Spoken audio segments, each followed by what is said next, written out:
Om.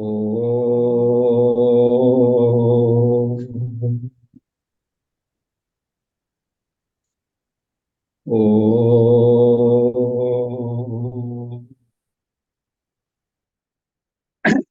Om Sahanavavatu Sahanau Bhunaktu Sahaviryam Karavavahai Tejasvinavadhitamastu ma vidvishavahai. Om Shanti Shanti Shanti.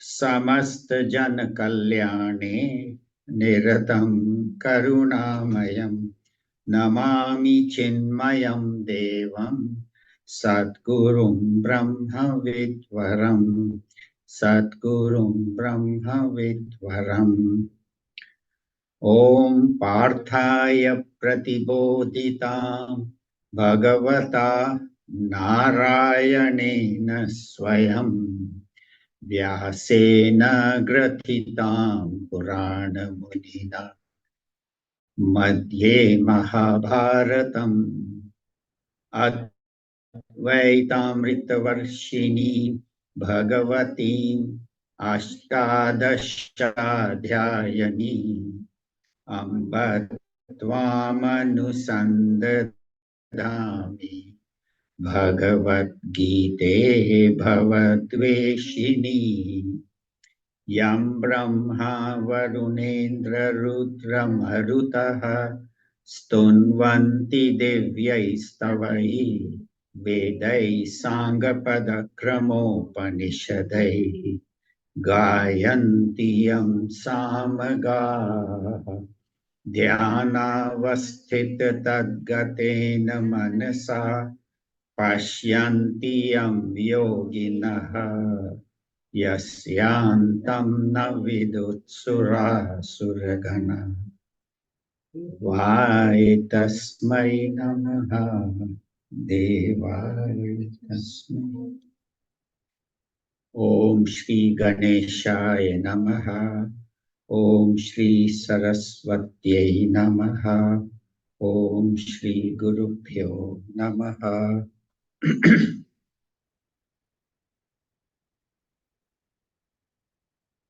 Hari Om. So in the first chapter, we have covered the introduction to the war, the conflict between the Pandavas and the Kauravas, and we saw that the two armies are assembled in Kurukshetra, and Duryodhan, the leader of the Kauravas, approaches Drona and insultingly talks to him. First of all, showing him the army of the Pandavas and the Kauravas, the great warriors, as if Drona does not know it, and then also implying that Drona is a Brahmin, so maybe he will have more sympathy for the Pandavas because Arjuna was his favorite student, and almost doubting the loyalty of his commander. Because when we are crooked, then we think everybody is crooked, the whole world is crooked. If I'm honest, then I'll think everybody's honest. I'll expect honesty.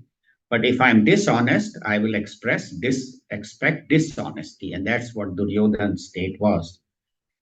And then he mentioned that Bhishma should be protected. So he was just blabbering on, and Bhishma couldn't tolerate it anymore. He said he's just digging his feet in further. So he let out a lion's roar and blew his conch. That means the beginning of the war. So the Kauravas were the aggressors who fired the first shot. Then the Kaurava army blew the conches and the drums, and so did the Pandavas. And we saw the names of the various warriors and their conches. Now we shall see what happens when Arjuna decides to take his army between the Kauravas and the Pandavas. Bhagavan Shri Krishna is his charioteer, so he Let's see what he tells Bhagwan. So he tells in shloka number 20, chapter 1, shloka 20. Atha vyavasthitan drishtva धार्तराष्ट्रान् कपिध्वजः प्रवृत्ते शस्त्रसम्पाते धनुरुद्यम्य पाण्डवः. One more line, the first line of number 21. ऋषिकेशं तदा वाक्यम् इदमाह महीपते. Together, अथ व्यवस्थितान् दृष्ट्वा धार्तराष्ट्रान् कपिध्वजः प्रवृत्ते शस्त्रसम्पाते धनुरुद्यम्य पाण्डवः. ऋषिकेशं तदा वाक्यम् idamaha mahipate. So atha means now. Sanjay is telling Dhritarashtra, Vyavasthitan Drishtva. He saw who? Dhartarashtra, the children of Dhritarashtra and their army, Vyavasthitan, all in their battle formation, Drishtva, having seen who? Kapi Dhvajaha. Kapi means monkey, Dhvaja means the banner on top. Because each, so Kapi here means Hanumanji. Hanumanji was on the banner of Arjuna's chariot. Dhwaja means the banner on top. So each soldier in those days, like a great, not ordinary soldiers, but the charioteers, each one had a particular insignia, particular banner on top. So you could tell which warrior is coming. And in those days, only a charioteer could fight a charioteer, a ground soldier would fight a ground soldier. A ground soldier was not allowed to attack somebody in the chariot and vice versa. So here Arjuna has Hanumanji on his chariot. Pravritte Shastra Sampate. At the beginning of the war, before the discharge of weapons could happen, before the war could happen, what did he do? Dhanur Udyamya Pandava. He lifted his bow. And what did he do? Rishikesham. Rishikesham is Bhagwan Sri Krishna. As we have studied last time, Rishikesha means the Lord of the senses, to Bhagwan Sri Krishna. Tada Vakyam. Then these words, Idam Vakyam. These words, Aha. Aha means he spoke. And Sanjay is telling Dhritarashtra, so he's calling him Mahipate, the Lord of the earth. Why is he calling him Mahipate? One, of course, Dhritarashtra was the king, but also implying indirectly that if you are the king, you should be, first of all, equal with Pandavas and Kauravas. You should not favor Kauravas, number one. Number two, if you are the king, you have the opportunity to stop this war. And remember, who is on the Pandava side? Krishna. That's why he says Rishikesham, the Lord of the senses, the Supreme Lord is there. And if you have any wisdom, you should stop this war at this time. So Arjuna had Hanumanji on his chariot. He had Bhagwan Sri Krishna sitting as his charioteer. And when he was fighting Karna towards the end of the battle, when they were fighting one-on-one, this is an interesting story. When Karna would shoot an arrow, Arjuna's chariot would go back 2 inches. But when Arjuna shot an arrow at Karna's chariot, it went back 10 or 12 inches, way back. So Arjuna's chariot 2 inches, Karna's chariot 12 inches. And Bhagwan kept saying, Karna, you are a great warrior. You are doing great. You are doing so well. So Arjuna got a little hurt. He said, well, our chariot is only being pushed back 2 inches, and I am pushing him 12 inches. Why? How come you are not praising me? So Bhagwan says, look, Arjuna, on who is sitting on your chariot? I am the Supreme Lord and Hanumanji, two heavy uh, people are sitting on your chariot, and Karna pushing back 2 inches is worth a lot more than you pushing 12 inches because Karna has nobody. He just has his charioteer, Shalya. So that was Karna's power. That was his glory, and Bhagwan is praising him. And Bhagwan, throughout the 18 days, constantly protected Arjuna, constantly protected him. Every time when he was fighting with Bhishma, Drona, when he was with, Jayadratha, with Karna, constantly he helped him. There's a beautiful story about Bhagwan helping Arjuna. It's a very nice story. I heard it long time back.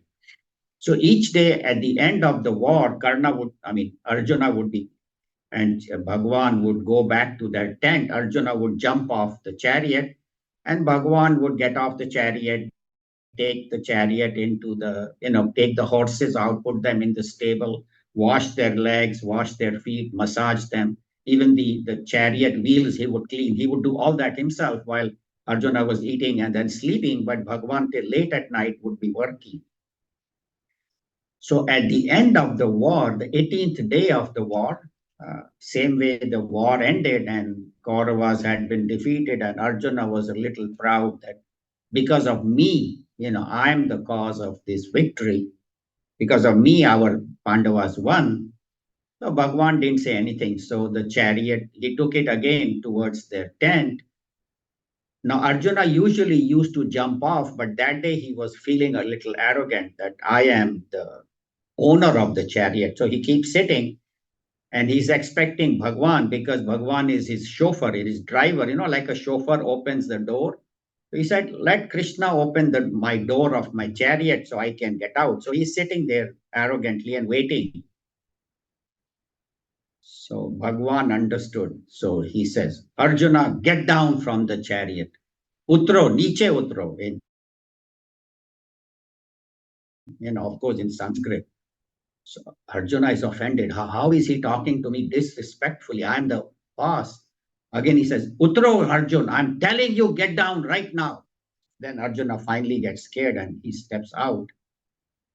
And he still doesn't know why Bhagwan spoke to him like that. He gets down from the chariot, and then that was the 18th day of the war. The war was already over. Krishna stepped off the chariot, and the whole chariot burst into flames. Within 2 minutes, the entire chariot was burned to the ground, this beautiful chariot given by Agni. So Arjuna said, what happened? Bhagwan said, it is because of me this chariot was protected.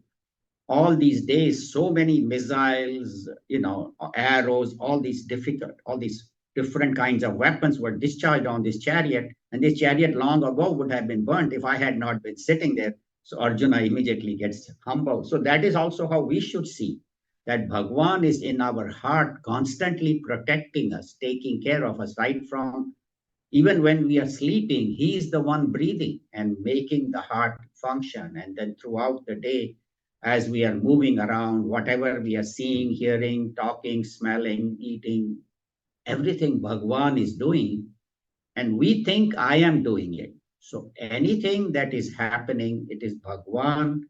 And so we should never be arrogant. We should always be grateful and thankful that even every morning, Bhagwan, thank you for taking care of me and protecting me all night so I can have another day, not to acquire more wealth, so have another day to remember you, to serve you, to pray to you.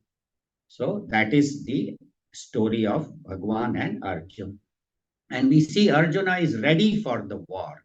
He was not here to pray or to think. He was here to fight. So he was ready, but we'll see later on in the chapter how his thinking changes. So we'll do the next one, second line of 21 and 22. Arjuna uvacha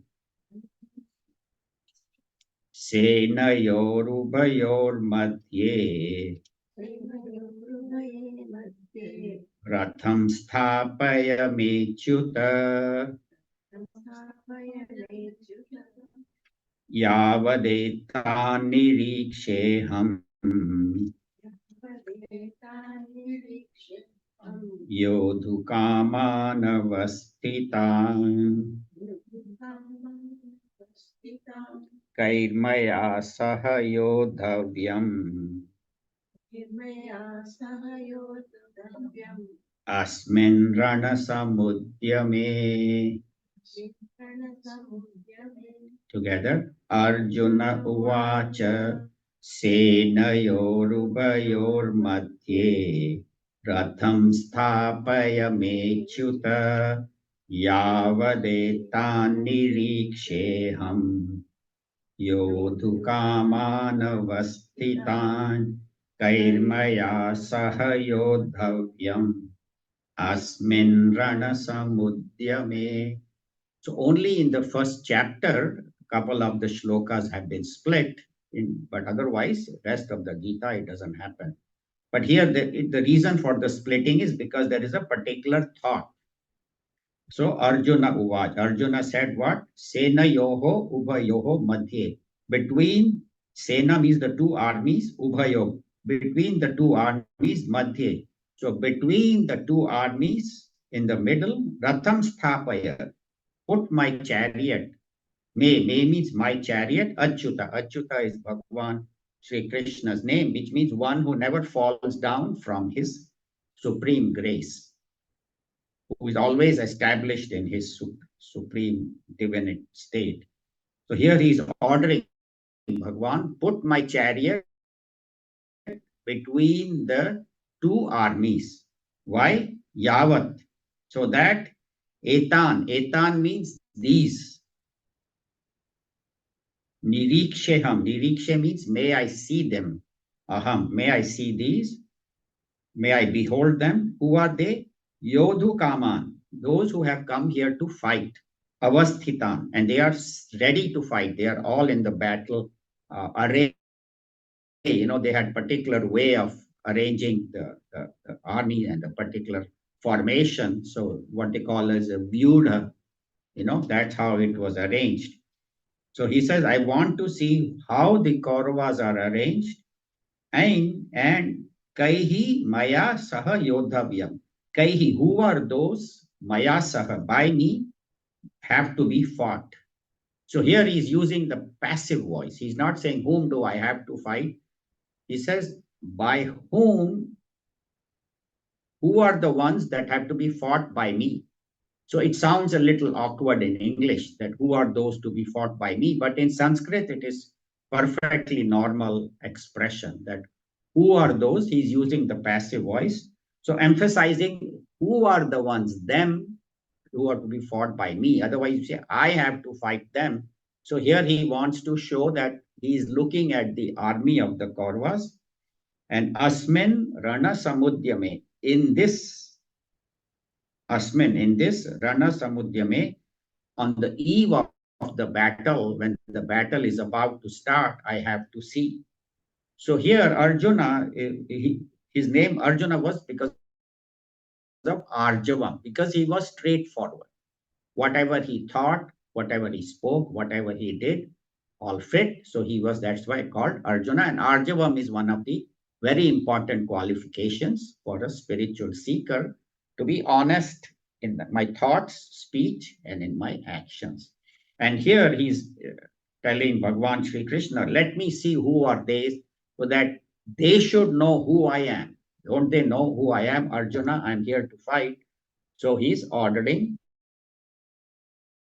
Bhagavan, because Bhagavan is his chariot, and Bhagavan quietly listens. He does not say, oh, why, who are you to tell me? Because Bhagavan was playing the role of chauffeur.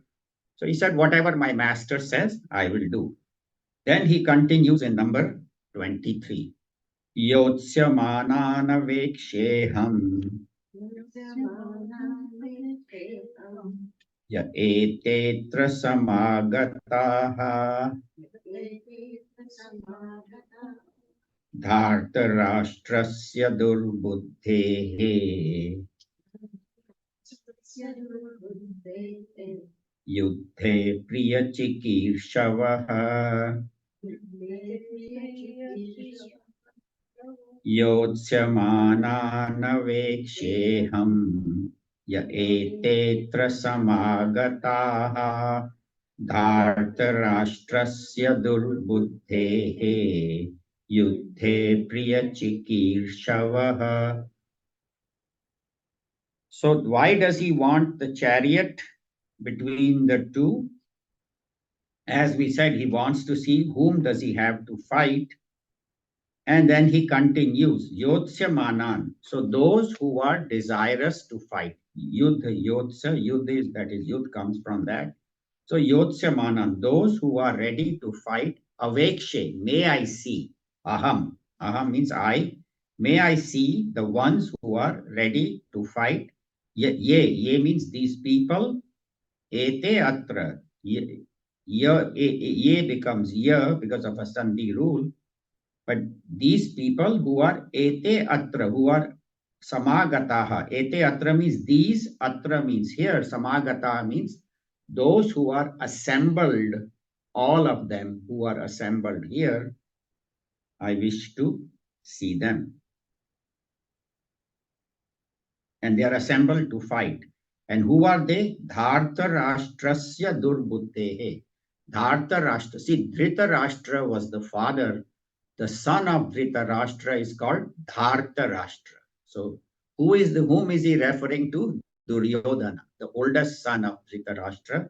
Duryodhana, who was the king or the leader of the Pandavas. Dhartarashtrasya Durbuddhehe. Durbuddhehe means the evil-minded, the one who has a very low thought, very evil-minded, Duryodhana. And the people who have assembled, why? Because Duryodhana's side, Yuddhe, in the battle on the side of Duryodhana, Priya Chikir Shavaha, they have come here to please Duryodhana. So these warriors, soldiers, they have come to please Duryodhana.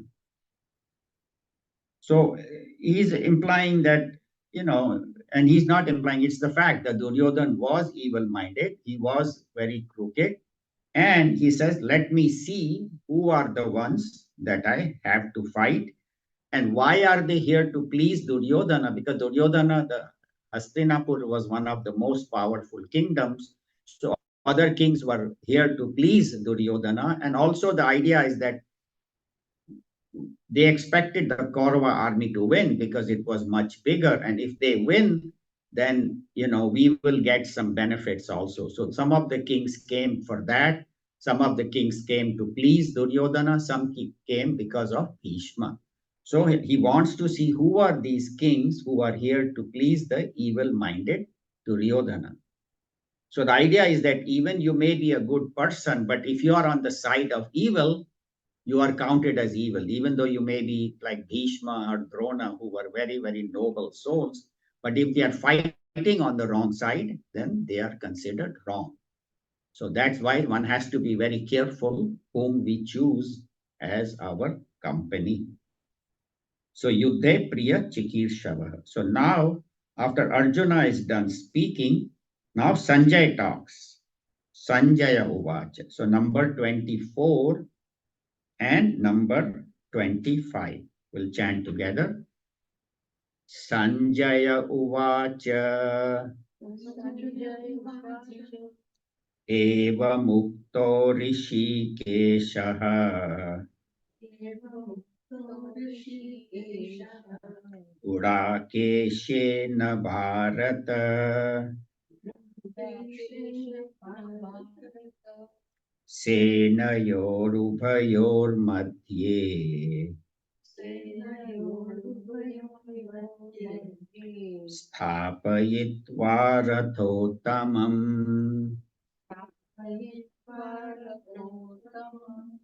Sanjaya Uvacha. Evamukto Rishikeshaha. Gudakeshena Bharata. Senayorubhayormadhye. Sthapayitva rathotamam. So now Sanjay says, Evam Ukto, thus having been spoken, who Rishikesh, again the Lord of the senses, the Lord of our mind, the Supreme Lord Bhagwan, Sri Krishna, Rishikesha, and having been spoken to by who? By who? By Gudakesh. Arjuna's name, one of his names was Gudakesh. So Gudakeshena. So by Arjuna, Bhagwan Sri Krishna was instructed.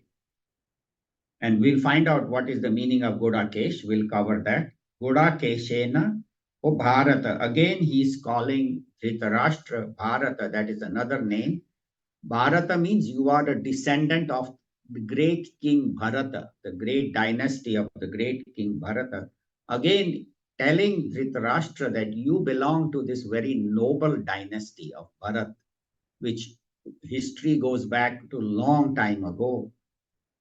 And when you are from such a noble dynasty, why are you allowing your sons to dishonestly cheat the Pandavas and mistreat them and then take their kingdom? And even when they fulfill their pledge of 12 years in the forest, 1 year in exile, and they deserve the kingdom back, and why are you being uh, favoring your own son and sons and treating the others, your brother's children? They are not some strangers, they are your nephews, treating them so badly, and allowing Duryodhan to treat. If you are a king and think about it's like when somebody is not behaving well and they say, you know what, look at your father, how noble a person he was, your grandfather, he was panchayat, head of the panchayat, always did a good life. Are behaving dishonestly? We always say that. Look at your family, which family you come from, and you are behaving in this way. So here, he's not directly telling Dhritarashtra, but indirectly he's telling him the same thing, that, oh, Bharata, please listen what Arjuna told Rishikesh, Bhagwan Sri Krishna. And having been told, what did Bhagwan do? Sena yoho ubhayoho madhye. Between the two armies, Sena yoho and ubhayo means the two armies, madhye, in between the two armies, sthapayitva, having placed this chariot, Ratha Uttamam. Uttamam means the most divine, the most wonderful chariot. So again, everybody has chariots, but Sanjay is kind of indirectly, even because he was a noble soul. So his sympathy was more with the Pandavas.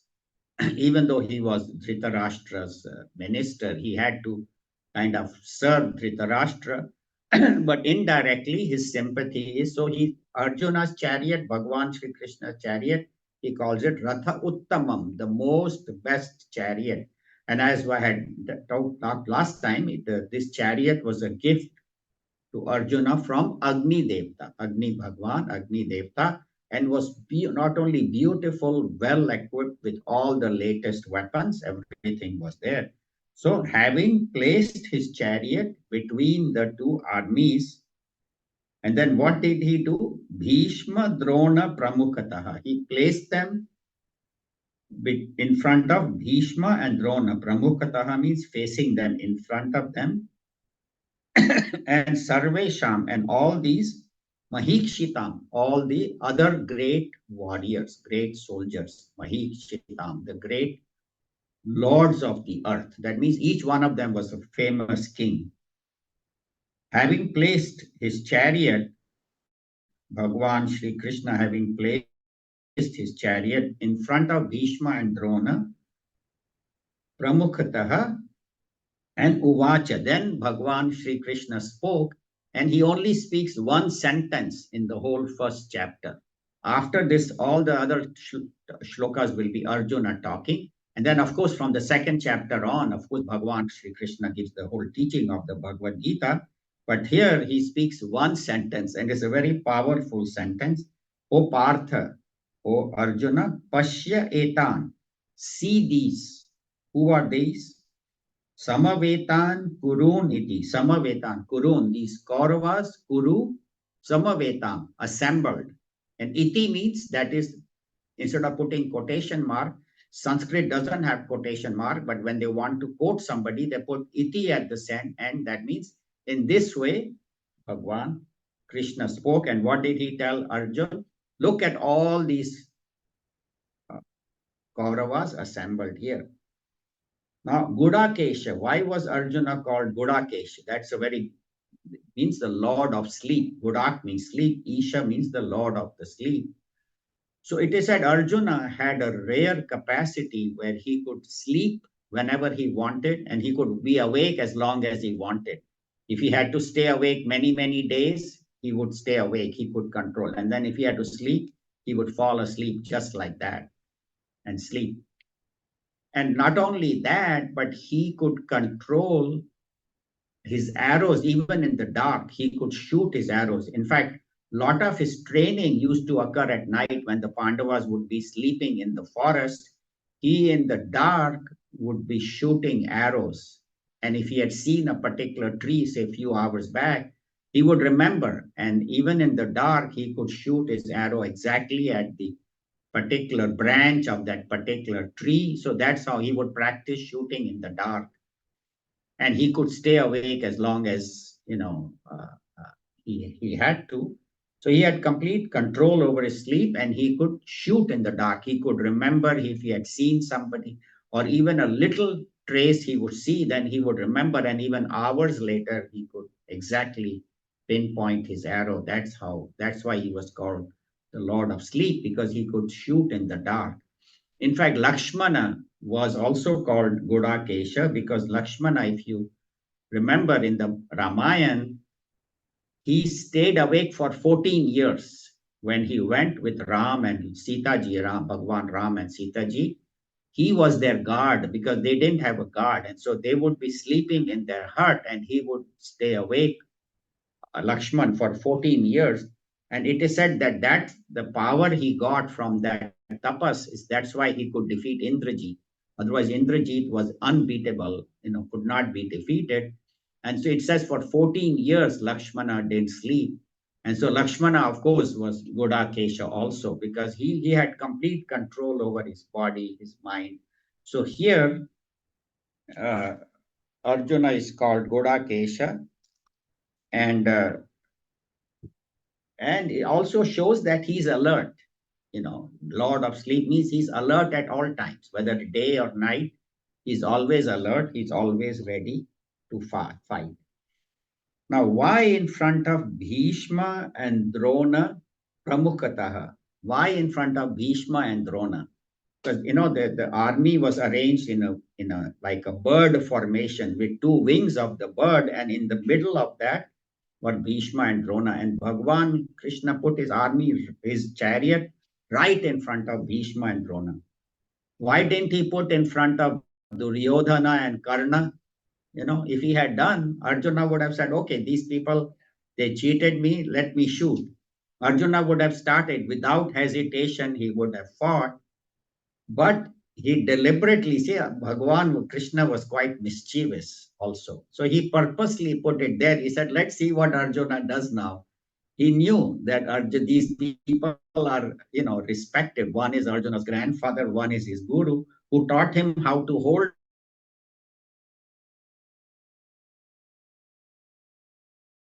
bow and arrow. And let me see, more important than, of course, his mischief was there throughout his life. You see Krishna right from babyhood, always never serious, always smiling, always joking, always happy, no matter how many problems he had in his life. Look at him from childhood. He was left by his parents, brought up by somebody else, then he had to go. And throughout life, he had conflicts with, fighting with all the Jarasandh and his uncle, Kansa and all those. And then he had to help the Pandavas, all the way through all their problems. And ultimately, his entire Yadu clan was destroyed. So throughout life, he faced so many problems, but he's always happy, always cheerful. That's what we should learn, that problems, compared to our problems are so small, but we say, oh, I'm suffering so much. When you want to see suffering, look at his life, and then see okay, where am I? Why am I complaining? We have minor little things and we think that, oh, nobody has the problem as big as as I have. So one should look at, how many problems people have gone through, then only complain. Do I have the same problem? No, then just don't complain. Accept doesn't mean you don't fix the problem, but if you can't fix it, accept it. Okay, this is in my life. It is because of my karmas, or this problem is here. God is sending to wake me up. That's why they say whatever is happening in my life either is to wake me up or keep me awake. So these problems are there to keep me awake. And Kunti used to always tell Bhagwan that keep giving me problems. Because only when I have problems, I remember you. When I don't have problems, I think everything is fine. So whether things are fine or whether things have problems, I should remember God and be grateful. Another reason for him to put in front of Bhishma and Drona, because Bhagavan says, I'm not here for Ratha Sthapana. I'm not here to establish the Ratha. I am here for Dharma Samsthapana, to establish Dharma. That's why in the fourth chapter he says, Dharma Samsthapanarthaya Sambhavami Yuge Yuge. In every yuga, I come to establish Dharma. Paritranaya sadhunam vinashaya chadushkritam. Whenever Dharma is on the decline and Dharma is increasing, I come in every yuga. Where Bhagavan said, this is not my first incarnation. I came as Ram. I came as, all the other Narsimha and all those other, Kurma avatar and all the different avatars. So Bhagavan said, I have come many times. And each time I come when I am required, when I am needed. So here also Bhagavan was needed. And that's why he manifested. That's why he took avatar. So here he says, I'm here to establish dharma. I'm not here just to drive a chariot. Of course, that I'm doing, but my main job is to establish dharma. And what he wanted Arjuna to see, that he's not fighting just for a piece of land or for a kingdom. He's fighting for dharma. And in the path of dharma, whoever is against, even the Bhishma or Drona, the ones whom he respects, no matter what's going to happen, for the establishment of dharma, whatever sacrifice we have to make, we should make. So we should also think that I have to live a path of dharma, dharmic life.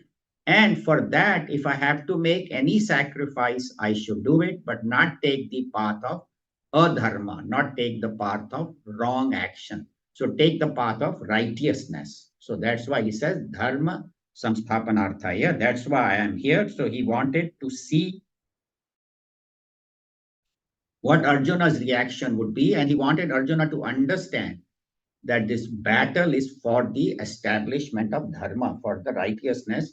Is not just to win the land or kingdom or win the land. And that is how we should introspect, that when I'm doing the actions, am I doing it for dharma or adharma? Am I doing right or am I doing wrong? So these shlokas are meant for us to introspect. It's not just the story, okay, Arjuna is there and Bhagwan is there driving his chariot, the two armies. What do I learn from this? What do I learn from Arjuna's life? What do I learn from Bhagwan's teachings? What do I learn from Duryodhana's life? So that is the idea. So this Bhagavad Gita is a message to me to introspect, to go inward and see, do I fit the qualities that Bhagwan Sri Krishna mentions in the third chapter, Karma Yoga, to serve, and then in the 12th chapter, Bhakti Yoga, Jnana Yoga. Am I following the principles of service and bhakti? So that is the idea. Then calling him Partha, Guru Swami Chinmayananda Gurudev in his commentary says, Partha, he was the son of Pritha. Kunti's another name was Pritha. Pritha means Mother Earth. So Partha means one who is born of Mother Earth. That means we all are. We all are born of Mother Earth, right? Because we are sustained by Earth. We are maintained by Earth. And our body is made of mud. This body, flesh is all mud. So calling him Partha means that Partha means that means mud, whatever is created out of mud will perish. मिट्टी से निकले हैं मिट्टी में मिल जाएंगे. We are created from mud, and after death we will be buried or cremated and go back to earth. So from earth we come, to earth we go back. So we are mortal. But Bhagwan, because he is called Rishikesha, he is the supreme immortal consciousness. So this teaching is from the supreme consciousness to an ordinary mortal. So Arjuna is a mortal like you and me, like we all. So that is Partha means we are all made out of mud. We were born out of mud and we will merge back into mud. And so it is a divine message to coming to us who are ordinary human beings. So Arjuna is like us. He also had his doubts. Of course, he was a great warrior, but he had his doubts. He was not sure what his path should be. He had a lot of doubts, and we'll see throughout the Bhagavad Gita, Arjun is constantly asking Bhagwan different questions, very intelligent questions. And so they are our questions. When Arjuna asks, we should think they are our questions, and they are given to us to contemplate upon and to introspect.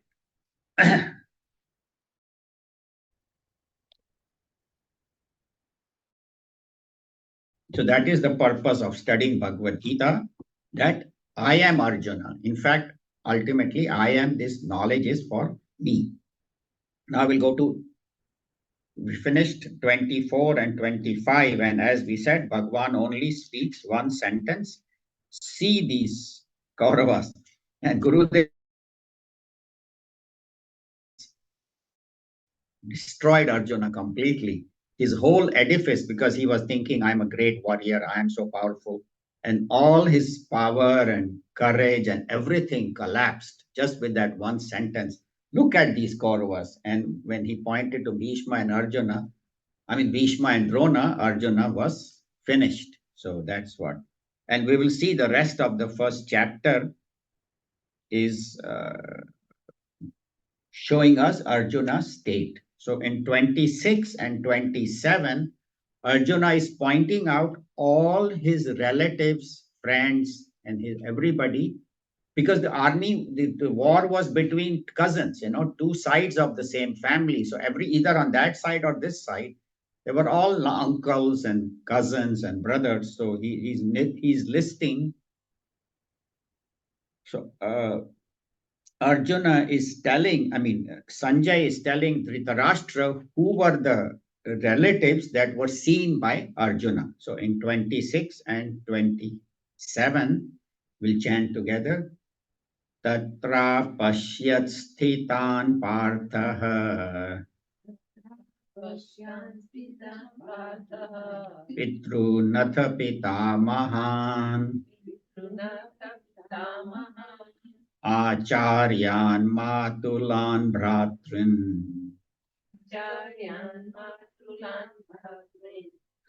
Putran Pautran Sakhins Tatha Shwashuran Suhridaschaiva Senayorubhayorapi Tan samikshya sa kaunteyah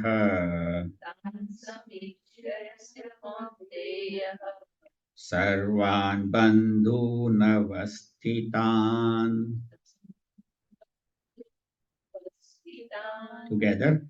Tatra pashyat sthitan parthaha pitrunatha pitamahan Acharyan Matulan Bhratrin Putran Pautran Sakhin Tatha Shwashuran Suhridaschaiva Senayorubayorapi Tan Samikshya Sakaunteyaha Sarvan Bandhu Navastitan. First chapter has a little difficult chanting, so it's a good one to practice chanting if you want to learn. So tatra apashyat.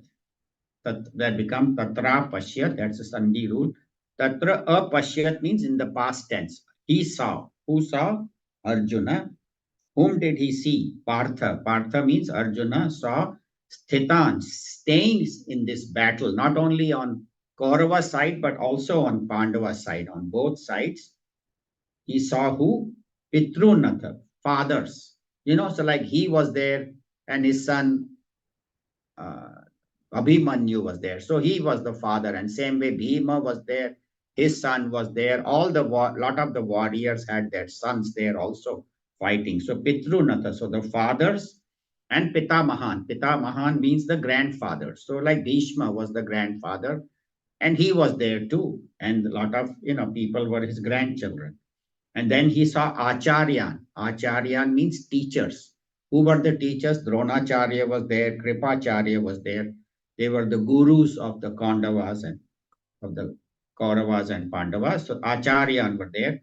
Matulan means maternal uncle, means mother's brother. What they call mama in Hindi or Gujarati. So Shakuni mama was there. Then Shalya was there. Shalya was the brother of Madri and the uncle of Nakul and Sadev. So mamas were there. Bratran, brothers, all the brothers. He could see his 4 brothers, Pandavas, and 100 Kaurava brothers. So all the brothers, they were there. Putran means children. So like I said, Abhimanyu and Ghatotkach and so many other young warriors who were children. Then Pautran, grandchildren. So like Abhimanyu was a grandchild of Bhishma. So grandchildren. Sakhi means friends. So among the army, he could see many people. They are my friends. I grew up with them. I used to play with them, but now I have to fight them. Tatha. So, and also, and then what else did he see? Shwashuran. Shwashuran means fathers-in-law. So his own father-in-law was there. Drupada was there, and so many other fathers-in-law were there. Suhrida. Suhrida means well-wishers. Also means friends. So he saw Sakhims also in the previous shloka. It was Sakhim, Suhri, the same thing. Friends, well-wishers, cha eva, and also Sena yoho, Ubhayoho api. And in this, in the 2 armies, he could see all of these friends, uncles, fathers, grandfathers, children, all that, teachers, and seeing all these, tan samiksha, samyak iksha, having seen them clearly, now for the first time, he clearly sees what is this battle, who is this one that are fighting with each other. Samiksha, saha, that Kaunteya. Kaunteya means Kunti's son. Why Kunti's son is used, the name Kunti's son? Because Kunti was a very compassionate, kind, and very, very compassionate and gentle lady. So Arjuna, now suddenly in the middle of the battle, he develops compassion and kindness, which is the wrong virtue, because here you are here to fight. You are not here to build a hospital or an orphanage, because that's what he starts saying. Rather than fight, I'll go to the forest and meditate. So he has come for the purpose of establishing dharma, to destroy a dharma. And suddenly now he's developing qualities of calmness, compassion. So, Sarvan Bandhun Avasthitan. So, seeing all his relatives, Avasthitan, stationed there.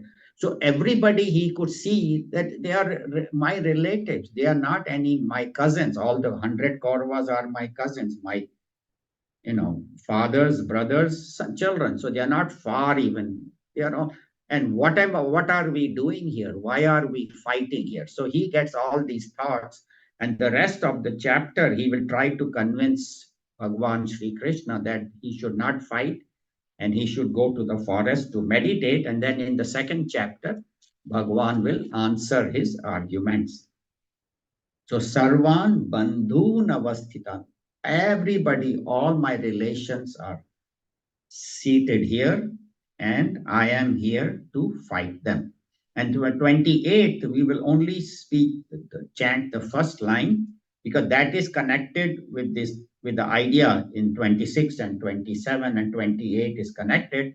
The second line of 28 goes with the other, because that is Arjuna Uvacha. So we won't chant the second line. As I said, in the first chapter, some of the shlokas have been split. It doesn't happen anywhere else in the rest of the Bhagavad Gita. So I'm just trying to explain why Ved Vyas ji has split up the shloka. So 28, we will only chant one line. Kripaya paraya vishtaha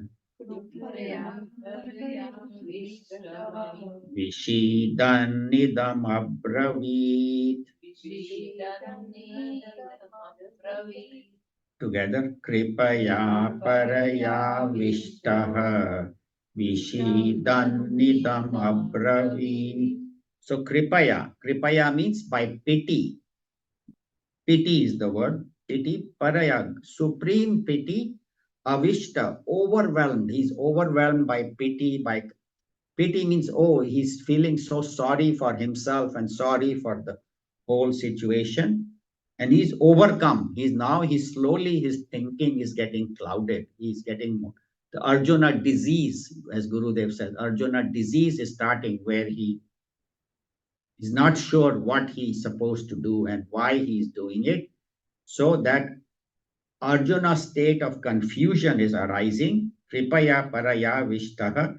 Vishidan. Vishidan means with great sorrow. Idam abravit. This abravit. He spoke. So now the rest of this first chapter is all Arjuna talking.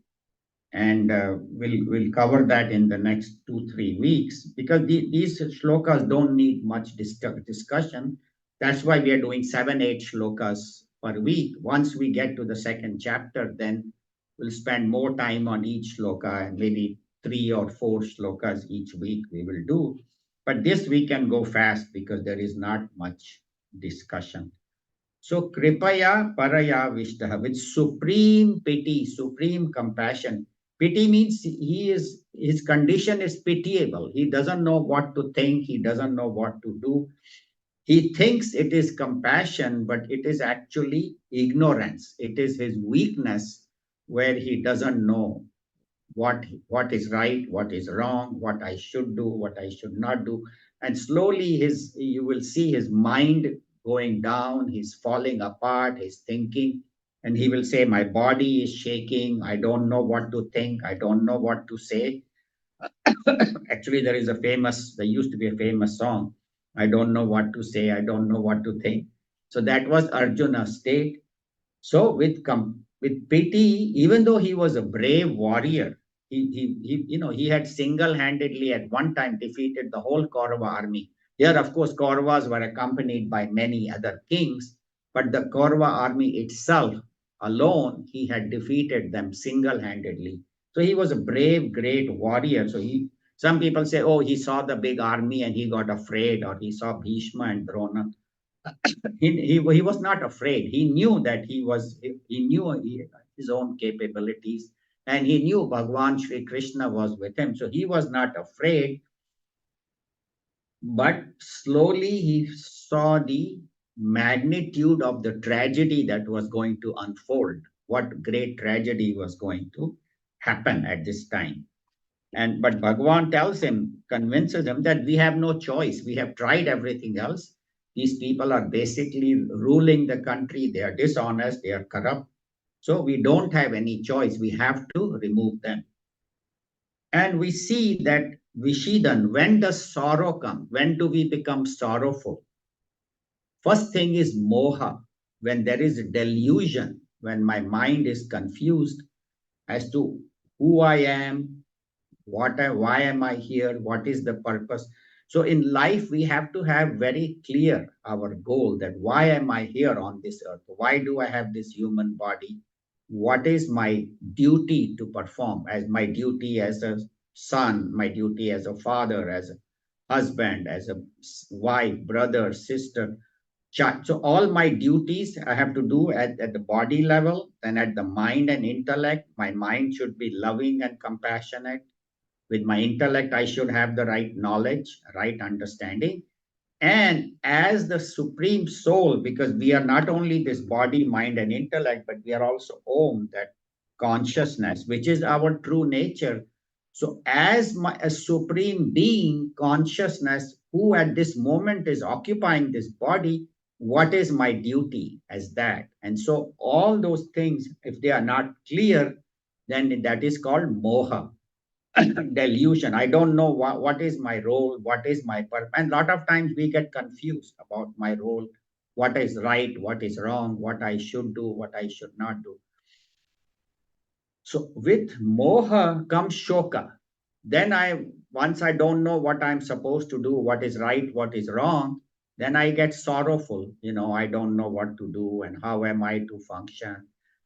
and and and then with shoka, with grief, that's what we see with Arjuna. Slowly the grief is coming in, and then bhaya. So moha, shoka, bhaya. So delusion, sorrow, and then fear. What I hope I do the right thing, and what is happening, and how come I'm so overwhelmed, how come I so deluded, how am I not able to. So slowly our mind falls apart, our thinking falls apart, whatever that we have learned from the scriptures and from our gurus, and all that slowly goes down the wayside. So that's why they say that the knowledge should be useful at the time of problem, when there is a problem, when there is sorrow. When things are going well, you don't really need this knowledge. But the Bhagavad Gita knowledge is something that, of course, will teach us how to behave at the right time. But also when problems come, that's when I should say, okay, this is what Bhagavad Gita said. This is what Bhagwan Sri Krishna is teaching. So if the knowledge is not useful at the time of calamity, then what use is this knowledge? So that's why studying, you can't say I have studied Bhagavad Gita, but still I am confused or still I am sorrowful. No, if I've studied Bhagavad Gita, if I'm a student of Bhagwan Sri Krishna, if I'm a follower of that, I have no reason to be sorrowful. I have no reason to be confused. My goal should be clear because it has been pointed out in all the scriptures. Look at the Bible, everywhere, Quran, the teachings of Buddha, Dharmapada, the direction of life has been given. What is the direction of my life? How I should live it? And in the Bhagavad Gita, it is very clearly expressed by Bhagavan himself, talking to an individual like Arjuna, who is like us, confused. So the idea is that studying this knowledge, I should remove my moha, my delusion, remove my grief, and remove my fear, and do the right action, what I am supposed to do at this time. So we'll end here, and next week we will now see what Arjuna is speaking. Arjuna now will give us a lengthy discourse from 28 shloka all the way up to 46. So 18 shlokas, he's telling Bhagwan Sri Krishna what we should do, what we should not do. So here today we saw that Arjuna sees the battle, sees the two armies, and then he gets face to face with Drona and Bhishma, and Bhagwan deliberately places him there to make him think. So this is where we are. And we see that slowly Arjuna's mind is falling apart. So the Arjuna disease, what Gurudev calls it, Arjuna's disease, that is coming in the next few weeks. So we have about 8, 9, 10 minutes. If anybody has any questions, comments, anything to add, uh, we can put it on. We can put it on gallery view, please, Amit. I don't know if I can do that or not.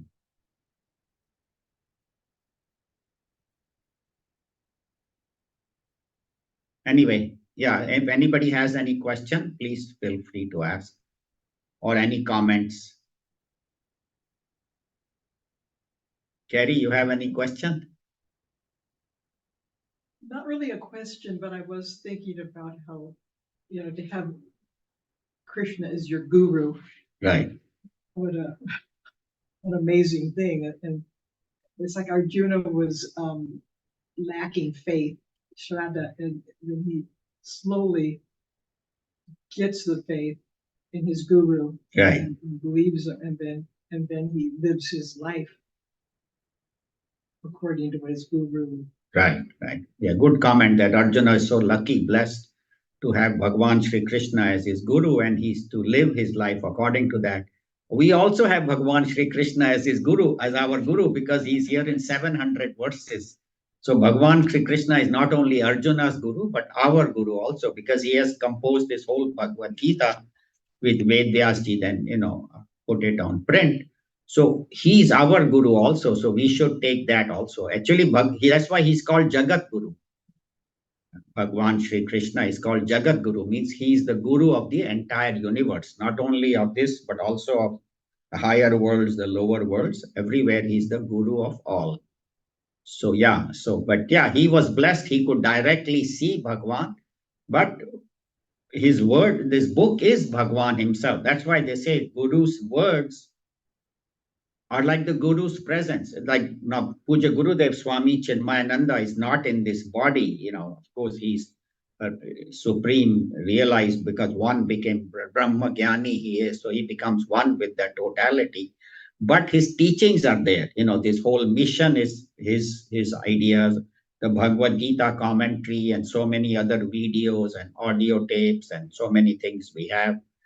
So these masters don't go away. Their teachings remain, whether it's Jesus, whether it's Buddha, whether it's Puja Gurudev, Shankaracharya ji, Tukaram, Narsi Mehta, all their teachings are still alive. So they are not gone. Vivekananda, we think, oh, they are no longer here, but their presence is still there in spirit, in teaching. So, of course, Bhagavan Sri Krishna lived on earth 5,000 years ago or longer. But his presence, we are like today we are celebrating Ram Ayodhya, Ram's arrival in Ayodhya. Actually, tonight, it will be tonight here. We will be celebrating at the mission. It will be tomorrow morning in India. It will be Monday morning, the 22nd, where they are inaugurating Ram Temple, which was re-established in Ayodhya. So it is like Bhagwan Sri Ram is coming back. So even though Sri Ram lived even before Krishna, but his presence is still there. So that temple was built, it is 500 years old, right? No, this temple was recently built. No, that we know, but right. It is the old masjid was 500 years ago. The temple was destroyed and masjid was built over there. Right. Yeah. What was the question, Auntie? Can you talk? I didn't get the question. You can unmute and speak. What did Sri Krishna say? Sri Krishna said all this, what I spoke today. Do you have a question?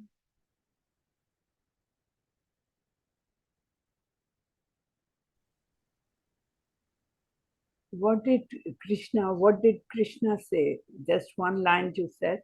What did he say? I missed out on that. Sloka 27, that when he says, oh yeah, Pashya. Only one line he spoke. O Pashya etan kuruniti. O Pashya part. Look at these Kauravas assembled here. That's all. One line he spoke. In Shloka number 21. Uvacha, in the second line, Partha Pashya etan samavitan kurun. Shloka 25. Shloka number 25, the second line. He said, O Partha, O Arjuna, Pashya, O see whom? Etan Samavetan. These Kauravas who are assembled here. Etans. That's all he spoke in the first chapter. Yeah, thank you for us. He only spoke one line. The rest of it is all Sanjay and Arjuna talking. And then from the second chapter, then Bhagwan will start after the 10th shloka. He will start teaching us. Does that answer your question, Auntie?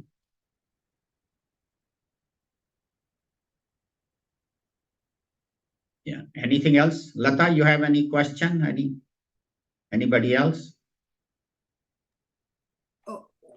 Does the sort of a delusion, confusion comes when it's the closest relationship in our Yes. dealings. And is that not where it is so hard to come to the right decision? Because you may upset, or you may, what do I call, do the ruffles in that relationship. Is that Exactly. not the hardest thing to do? Absolutely. You're absolutely right. When it is, the closer the person is, the harder it becomes for us to be objective. Then we become subjective. Oh, my, this, and like even a judge, or when he's judging, that's why he does not judge his own children, because he will be favoring them. Or a teacher, if her own child is there and another boy is there and they are fighting, she will automatically take her son's side. So it is very easy to become emotional when our close people are there. So that's why they say that, yeah, the closer the relation, the more difficult it is to be objective. When somebody else has a problem, we can always say, oh, this is what you should do, this is what you should not do. But when it affecting me or my close and near ones, you're absolutely right. It is more difficult to make the right judgment and make the right decision. That's when we get more confused.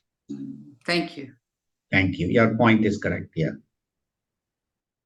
I think that is why Krishna took him in the front of Bhishma.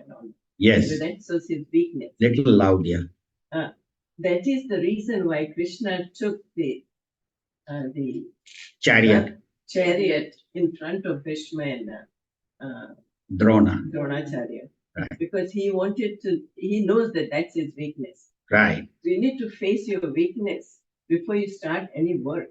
Mm-hmm. So, because you need to come over that weakness. Right. And that's the big lesson here, I think. Absolutely, yeah. Right. Because you become emotional when you see this dear ones in front of you. And that reminds me again, my father used to say, don't be sentimental. That emotional upheaval makes you make a wrong judgment. Absolutely. And you fail in your right path. So not to let your emotion overwhelm you. So this is the whole lesson about that, actually. Yeah. Thank you. Yeah. So Hansa, I don't know if you all heard her, but she said the same thing, that in our life, we should not become sentimental. And Krishna knew that that was Arjuna's weakness. And so in life, when we are overwhelmed with emotions, then our judgment gets clouded and we don't make the right decision. So that's why. So this is the lesson we can learn from, even though first chapter doesn't have much, but how to do the right thing. And so we'll end here. Thank you very much. We'll see you next week. Om Sarve Bhavantu Sukhinah, Sarve Santu Niramayaha, Sarve Bhadrani Pashyantu, Ma Kaschid Dukha Bhag Bhaved. Om Shanti Shanti Shanti. Harihi Om Shri Guru Pyo Namah. Harihi Om. Thank you. Hari Om.